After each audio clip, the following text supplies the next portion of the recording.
Okay, so we have a couple problems over just simplifying complex numbers, so you kind of have an idea of what's going on with that. One of the biggest things that you have to remember when you're simplifying complex numbers is that you need to look between the two parentheses to see what operation you are supposed to be doing. So for instance, if we're looking at this first example, we have -7 plus 6i, and then right here in the center is a plus sign, so we are asking you to add these two complex numbers, so -3 plus 8i. And remember, for addition, all you have to do is add like terms. So if we look at this problem, the first thing we want to add together is the -7 and the -3. So if we add -7 and -3, that is going to give us a -10. So that'll be a -10. And then the second thing we're going to add together, the second set of like terms, is the 6i and just the 1i, and 6i plus 1i would give us a 7i, so that'll be a positive 7i. So our answer here would be -10 plus 7i. So again, remember, when you're adding or subtracting complex numbers, it's nothing more than just combining like terms. And when it's addition, you just get to go straight into combining. Now the next one, notice on this one, it has a subtraction here, so it's asking us to subtract. And when we subtract, we have to distribute the negative before we can combine like terms. So what we're going to do with that is we are going to make sure we're going to write our first parentheses down just the way it is, so -4 plus 2i. And then we're going to take this minus sign and we are going to distribute to the 8 and to the 3i. Basically what's going to end up happening is we're going to change signs. So that's going to give us a -8 and a -3i. And then we're right back to where we started from, and we're going to be combining like terms. So we're going to start off with our real numbers. So we've got -4 and a -8. We're going to add those together since they're both negative. That's going to give us a -12. And then our imaginary part here, we've got a plus 2i and a -3i. We're going to subtract those since one's negative and one's positive, and that is going to give us a -i. Okay.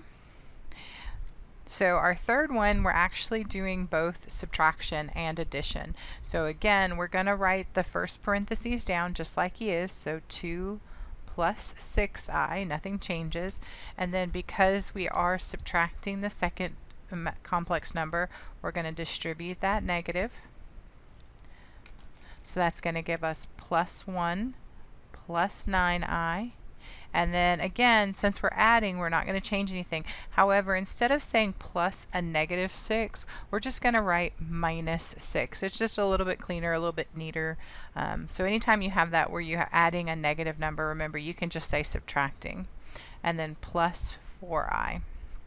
And again, we're going for adding those like terms. We're going to start off with our real numbers. So we've got 3 real numbers here. We've got a 2, we've got +1, and then we've got -6. So if we add those together, that's going to give us a -3. And then we're going to look at our imaginary numbers. We've got 6i plus 9i plus 4i. When we add that together, that's going to give us a +19i. So that's our answer right there, -3 plus 19i. So those first 3 were all about adding and subtracting, making sure we had, when we had the minus sign, we did distribute that negative. But other than that, we're just combining like terms, nothing too major there. The next 2, you'll notice that I don't have an operation between my 2i and my parentheses or my 5 plus 3i. That's automatically multiplication. So on this first one, we're going to distribute this 2i to both of those terms. So when we do that, we're going to get 2i times 5, which is 10i, plus 2i times 3i, which would be 6i squared. And this is where we deviate a little bit from what we normally see when we're doing our FOIL process, and that is that we have to remember that this term right here, this I squared, is really -1. So we're going to replace it with the value -1. So this would be 10i plus 6 times negative 1. Again, we're replacing the entire I squared with negative 1. Now if we multiply those together, that's going to give us 10I minus 6. Now this is technically a correct answer. There's nothing really wrong with this, but typically when we write complex numbers, we like to have the real number, in this case negative 6, in the front. So what we want to do really quick is just reverse this around and do negative 6 plus 10I, and this would be our final answer here. Again, when we're multiplying or whenever we see I squared, we immediately should be replacing that with a negative 1. Alright, so for our last example here, we're just going to use FOIL to multiply this out and then simplify it as much as possible. So starting with our first of our FOIL, that would be negative 2 times a negative 8. That's going to give us a positive 16. Then we're going to do our outside, so we're going to do negative 2 times a positive I, which is going to give us a negative 2I. Then we're going to do our inside, so we've got negative 3 times a negative 8, and remember a negative times a negative is a positive, so that's going to give us plus 24I. And now we go on to our last, that's that negative 3I plus times, I, that's going to give us a negative 3I squared.